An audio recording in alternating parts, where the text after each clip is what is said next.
Hello and welcome to another edition of the Eternal Journey. I'm the Resolves and this is JPS.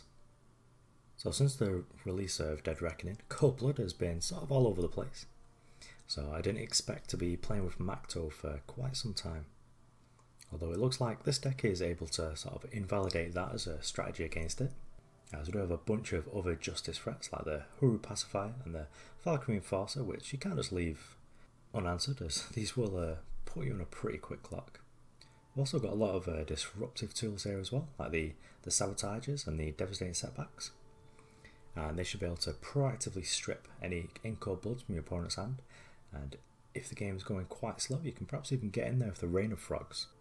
Although of course we are also a Azindel's Gift deck, so this means after the Azindel's Gift has landed, it's very difficult for our opponents to be able to answer any of our threats. And when they're all the quality of Black Sky Harbinger and Eilyn Clan Mother, it's very easy to close out a game after this. We do have a couple of ways of generating Phase Sages here. So we've got the Eilyn's Favour and the Cobalt Waystone. So we do have a couple of extra outs, as well as a little bit of protection against discard spells and Channel Tempest. I'll be linking in the description to the deck on Eternal Warcry, and there's a lot more information there, so let's just get onto the games. Okay, so easy redraw here, just 1 power. Although we do actually have the ability to get up to 3 here because we've got the Seek Power in the Island's Favour. But I'm not sure if it's actually worth it. It feels a little bit slow even on the play, so we'll redraw this. Hopefully get a nicer mix. This isn't perfect, but we do have one of our finishers in the Makto. We've also got the Strategize to tuck anything that's not useful, and we have a Slay, so we've got a little bit of interaction here. But the Crest is probably going to try and find us a Justice Source here. And I don't know the matchup, so I'm probably just going to bottom this Waystone. Got enough ways to be able to find single influence power. I think we'll just play the Justice Sigil in. Don't really want to strategize yet. Now this looks like actual foul, so I think we'll strategize here in case we find a Crest, because I would like to be able to play the Shelterwing Rider next turn. And not into this extra Shadow Sigil, so Crest here, just try and find a Justice. It's a Primal source, so let's bottom this. This is more like it. Let your spirit rise. So Shelterwing Rider is pretty good here for quite a few reasons. As it soaks up at least one removal spell in it, just sort of is a bit of a nuisance and gets in the way. And I probably could be playing an in-cold blood deck here, so I'm not really just going to chuck this Makto out straight away. Although I actually might here, just because we've already got Shelterwing Rider, and if our opponent spends a turn just dealing with this, then... Run, cowards! You cannot hide! Well, Makto's new voice line is something. So our opponent's doing, on their turn, Wisdom of the Elders, so should be in good shape here. Just 2 swings and the game will be over. Yep, my opponent agrees. Didn't have the cold blood, so the game's over.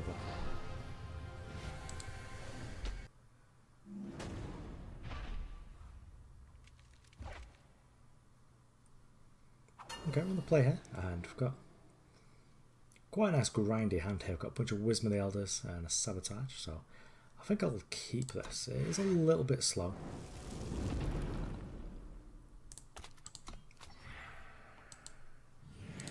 But we do get to have sort of nice power, and if we find the other Justice Source, then this Hooru Pacifier should be quite good here. That's Sabotage, so I've got a Permafrost and a Hailstorm, so I don't believe the Hailstorm does very much against this deck, so we'll just take the Permafrost. I'll play down the seat here. Against Feln, this is probably a matchup where I actually want to use this Cobalt Waystone. But I'd also just like to get these Wisdom of the Elders out, so hopefully draw an undepleted power. We don't here, which is sort of sad. So I now need to actually really consider, do I really want this Waystone? And I think we do. We've got plenty of time here. Our opponent's not got us under any pressure exactly. Worst thing we can do is just like make a Feln Bloodcaster. So just get the Face Ages and make the Pacifier. Another reason to actually just get the Face Ages first is because we do have another Pacifier in hand, so if we did get cold-blooded here, then we don't just lose both our threats. I think I'm just going to play out both of them. It's very unlikely to have any weapons, and if they do, it's perhaps just going to be the Staff of Stories, which wasn't doing much against 6 power in the air anyway. I don't think that the Hooru Pacifier has actually found a home yet, but it seems to fit in quite well here. So it's got the Seraph stats of the 3/4 for free, which is pretty good against most of the beatdown decks actually. As well as, like, in this sort of position, just being able to really just clock your opponent. Oh, there's a third copy, so could very well have a little air force here. Although I do need to be sort of aware that perhaps our opponent can do something a little bit exciting, like double hailstorm. Well, double hailstorm isn't actually great for them here. I think in this instance though, we're just gonna looking force here just to pop the Aegis, and then with the intention of next turn just slaying it and getting in for 9. This turn we're just gonna sit back. If my opponent wants to use like an Annihilate here or just even the hailstorm, then I'm okay with that as well because it makes their attack quite ropey. The Found show no mercy. It's going to be quite the clock here. It's going to have a 9/5 held back. So I need to consider to even block here. And I sort of think that we do, but just block with the 2 worst ones. The 3/3 is the worst here because our opponent does have a hailstorm to be able to tidy this up. There's perhaps an option for like triple blocking here. Yeah, because the Annihilate just sort of blows out.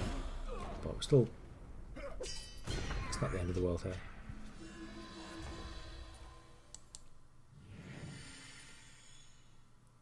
But right here, just using the Black Sky Harbinger just to pop these Aegises.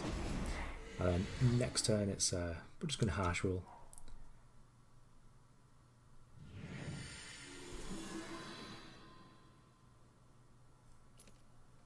If everyone wants to get in, I'm actually just double block again on the 11/5. Just sort of force the action here. Don't mind taking 9 because I'm already gaining 4. And then perhaps we get to be in a position where we just get to slay this and reload with the Wisdom of the Elders. The Found show no mercy. I've probably just got infinite champions of Cunning here, which is probably quite good for this matchup.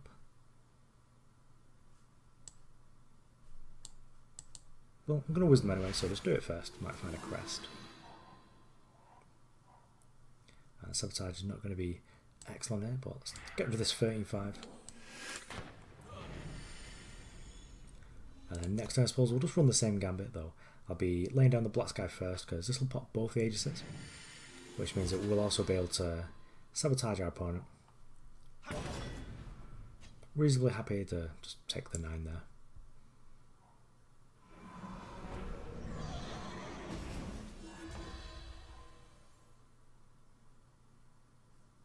We're just one shot being able to do the Slay plus Harsh rule, but we'll just get this Black Sky out first.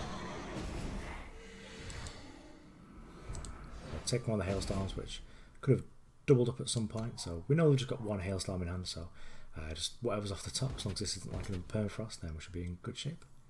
So just block the 11, take the 6, and next turn with the intention of just running out this Harsh rule, just to tidy up the board. When our opponent's just got 1 brick, and sadly they've got the Dark Return, so they get to bring back another Champion of Cunning. But if we do find a power source here, then we should actually be okay. And we don't do it here because power's just not worked out for us. So give me all GGs, move on to the next game.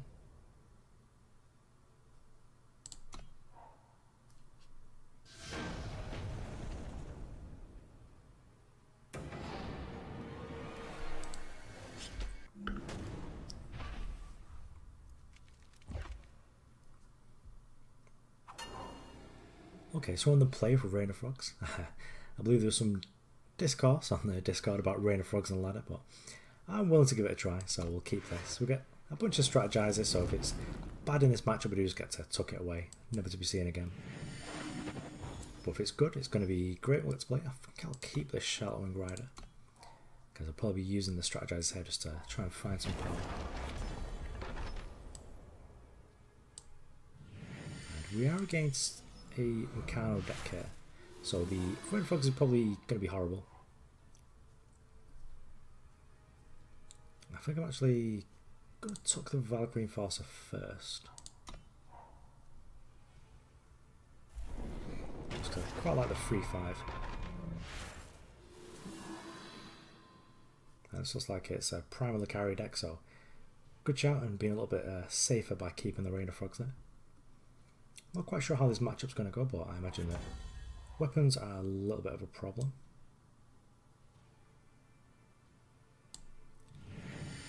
Just going to make sure I know what we're up against first before I use this second Strategize.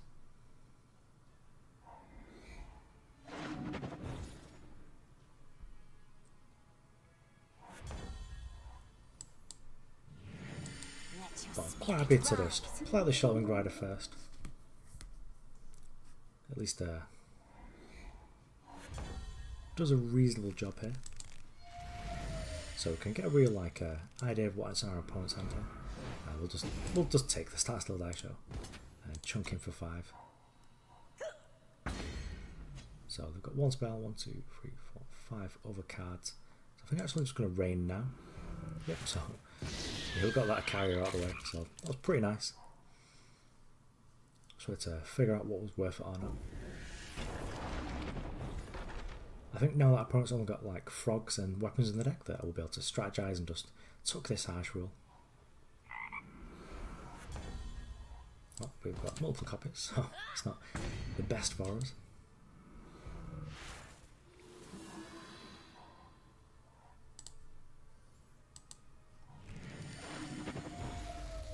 And Vanquish is probably not going to have many targets left here.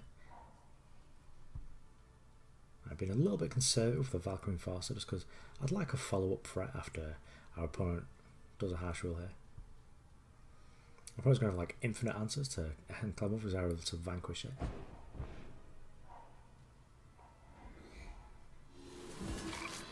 I'm actually quite fond of this Shelterwing Rider now. Yes. They do a reasonable good at protecting you, or reasonably good job at protecting you from weapons. So I think we'll just get the shadow here.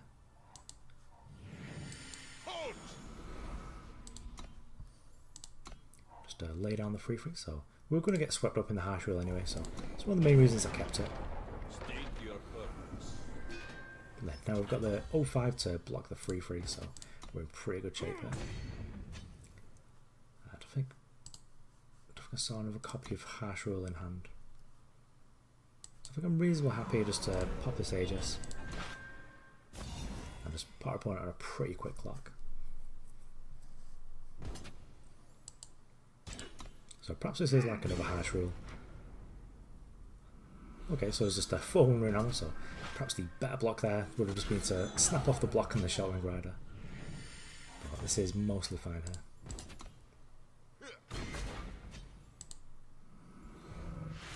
So we've got 1 Primal Sigil left? Yep, okay. So that was sort of a foolish mistake, just allowing our Eilyn to get killed by a weapon. But I just snapped it off because I felt like it was definitely just telling that they had the harsh rule or something there, and they were just throwing it down for that. I'm going to keep this power in hand, as if we draw the last Strategizes, then we do get to sort of turn this into a real card. And this die show here is quite good for our opponent. As fortunately the Shelterwing Rider here is going to keep it busy for at least this turn.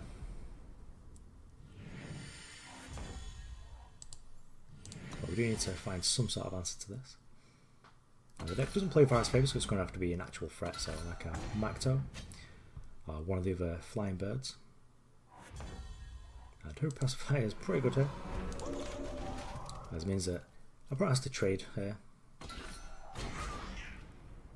So I've got to get a little bit of extra damage in. And I'm pretty sure that our opponent's going to be out of actual weapon threats here. Yeah, just looking at Swords of a Carrier now. That's Crest that we've got. And Valkyrie Enforcer does trade 1-for-1 with this. So I really want to find like a Makto or something that's just going to force them to have to use the torch and a Sword of a Carrier.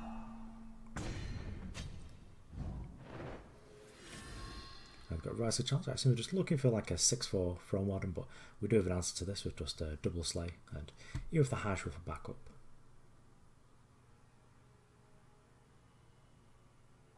But 6-4 Throne mode is actually quite good because it does put a little bit of pressure on us. If we're able to land a Makto, then it's more of a trade here.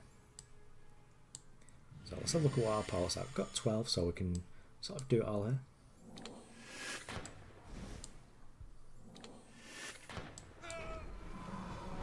I probably should have ordered that differently because we've gained an additional life off the Black Sky Harbinger and would have saved a slay, but it is quite late here, so it's not going to be the best plays there. Though our opponent playing the Wisdom of the Elders is perhaps a little bit positive for us. I need to Vanquish anyway.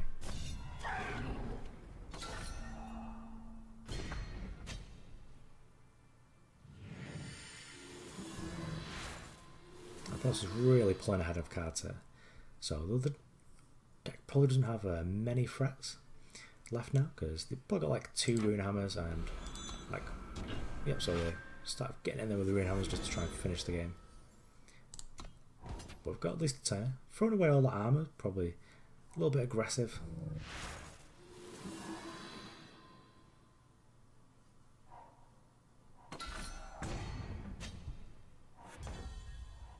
So let's Wisdom so we can find her.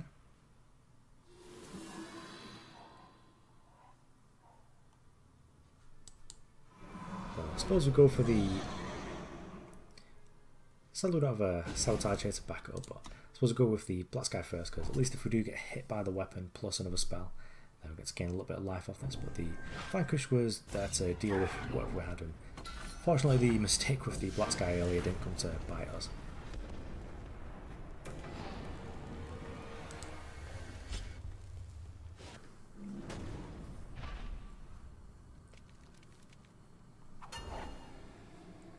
Okay, and this is good.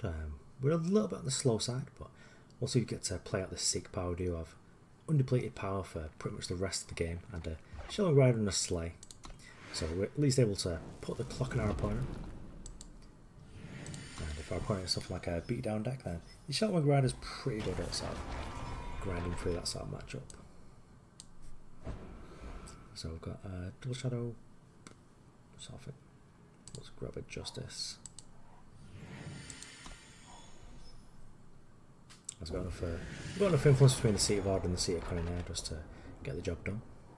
Stand aside. My oath is true. If your coin stays good. Okay, well, looks like we're against the inches matchup. I wasn't expecting it. I suppose we'll just silence this one. Our opponent is not really incentivized just to be attacking with one unit here. And blocking the potential free here, so opponent could have like Strength of the Many here or Finest Hour, but I'm willing just to sort of start generating some sort of trading for cards and just leave our opponent with a couple of 1/1s in play, because all this will get tied up pretty easily soon. And now we've got the Harsh Rule. I think I'm actually more than happy just to Wisdom of the Elders, because just let our opponent just sort of apply some more units to the board here. Our opponent's going deep here with like the fully premium deck. Quite impressed.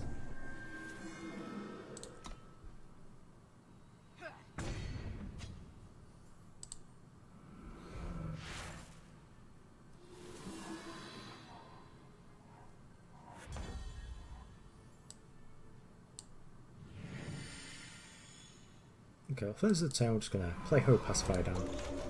In case our opponent is playing any sort of weapons. If they've got a Hammer of Might in hand, then we can at least keep it busy, or keep our opponent busy trying to find an answer for this first.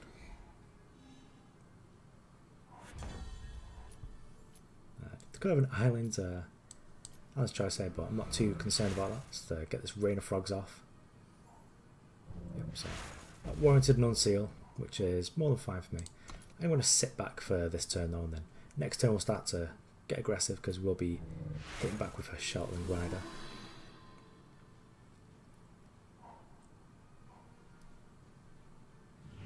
I'm pretty glad that I didn't play the Harsh Rule now, because getting Harsh Rule like negated is pretty gross.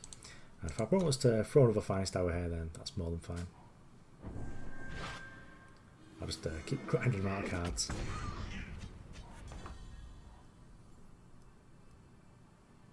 I'm just be greedy with the Strategize. Just try and find the 4th undepleted power. No, we didn't, but not really into Rain of Frogs in this matchup, so let's just get this Hooru Pacifier down. He's pretty good at blocking. Opponent's got to be running out of combat tricks here. But this could finally be the strength of the many that I'm expecting. Just the 3rd finest tower.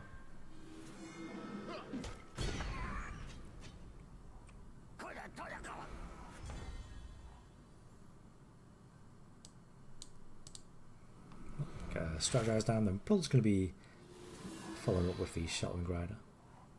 Okay, so the Eilyn clan move looks pretty good as well here. So I'm just going to be pretty greedy. Let your spirit rise. Played on the Shelterwing Rider as it keeps our opponent quite busy here. I'll just keep the harsh one just as a sort of safety valve in play. Block the 2.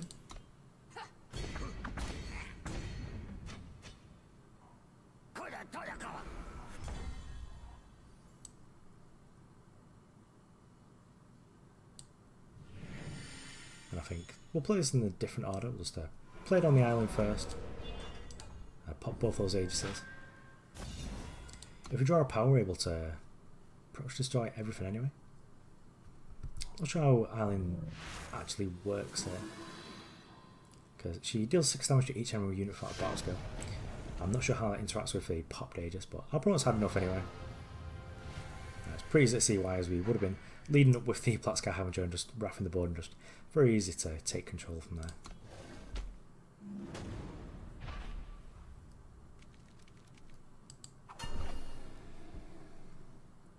Okay, I do quite like this. We've got able to find the other Primal Sorcerer, or the Shadow, depending on what this Crest Avenger is going to tell, so we'll keep this. Vanquish, of course, isn't a great early play,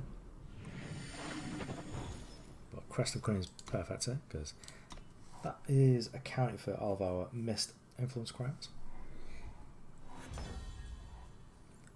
So I think we'll chuck this down, just see what we're up against. And Seat of Order. So we've already got the 3 power to make up to 5 in hand, so I'll just bottom this.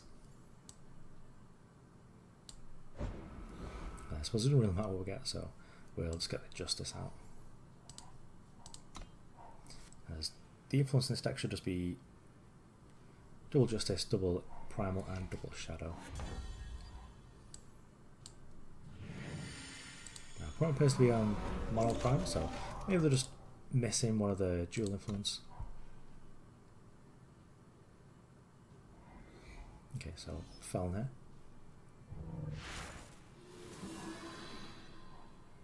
So Wisdom Elves tells it's probably like a Feln beatdown deck.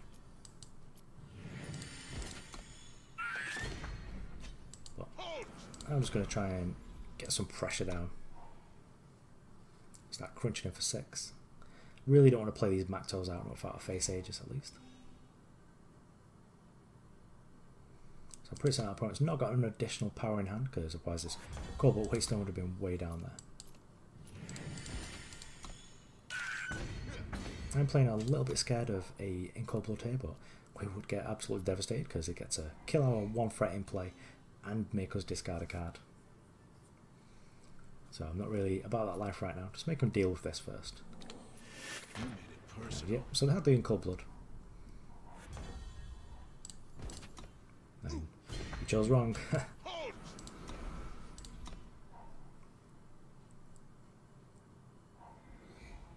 We'd have a reasonable answer to a champion here with double Vanquish. And actually just can't sit here forever, so if our opponent does have another in cold blood here, then we just have to bite it on the Makto and get the great, so that's probably the game.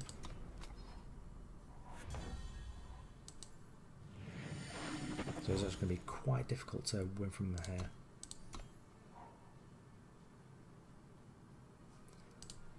This card was a mistake.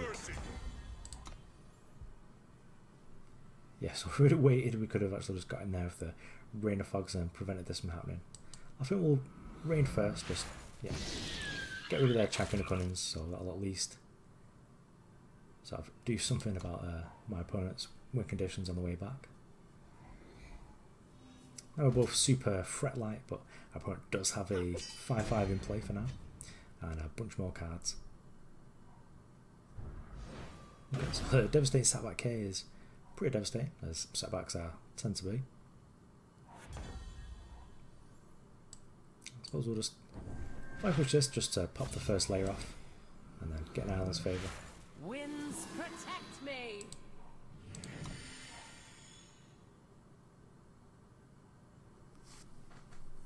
There isn't much here to do but wait. Hopefully everyone doesn't have enough Shadow Stars, because, well, we've got it now, because this will make this a real quick clock. Over the course of the next 3 turns, they should be able to kill us here. And the Champion's buff here with the frogs is pretty brutal. So I would like to find a... Yep, so we've got a turn. I would really like to find a harsh roll just to deal with it all.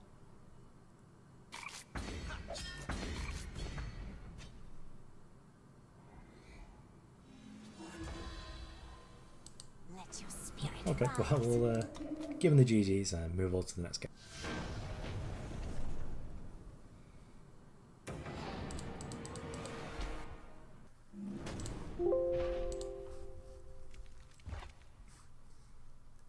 Okay, and here we are for the last game, and I think this is a redraw. I don't think the powers, well, the influence isn't quite up to scratch there. It's not much better here. We're a while away from being able to play the Shelterwing grinder, but at least we're able to keep ourselves busy with the Wisdom of the Elders and the Rain of Frogs. And if all else fails, at least we get to lean on the Black Sky later on. So we'll keep this justice. The Strategize is actually pretty nice there, as that's going to help us just to dig for power. Winds protect me. And Hooru colours into Eilyn's favour could be the mirror here. But I'm actually going to hang on a moment. Like, as our opponent have face ages, then this Strategize might just be used to tuck this Rain of Frogs. Although we can also just use it a little bit later, because we do get to pop with the Black Sky here.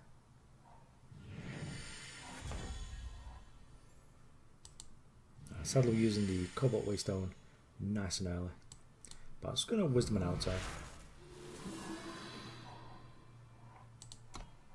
There's no reason to sort of like leave ourselves open to just getting unsealed or something on our card draw spell.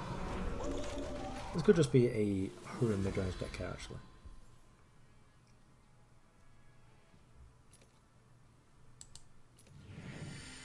So I'll raise you your 3/4 just to make a 5/5. Very possible our opponent's got some sort of interaction here that turns this into a 0/5, but even that's sort of okay, as we're able to sort of stem what our opponent's up to here.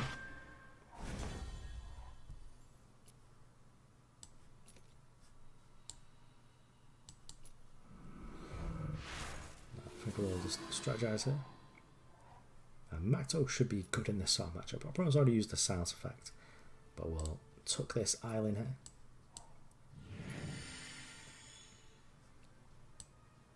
I think we'll just get this through Pacifier. We're able to threaten our opponent a little bit with it. And I think hopefully we'll just find a Sabotage or something, so we're able to get in there with our Rain of Frogs. Hopefully our opponent is out of cards completely.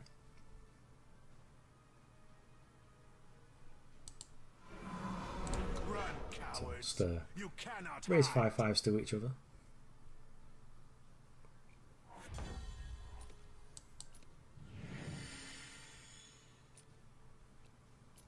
I guess we're just sort of staring at each other blankly. I was going to use this Vanquish just to pop down this Shelterwing rider a little bit. We're able to get in with Makto. If we do get a double block here, that's perfectly fine by me. Well, especially if we like, trading for cards is great when you've got a Makto involved. We'll just take off their 3/4 because it's better. And Makto in my library is basically where I want it.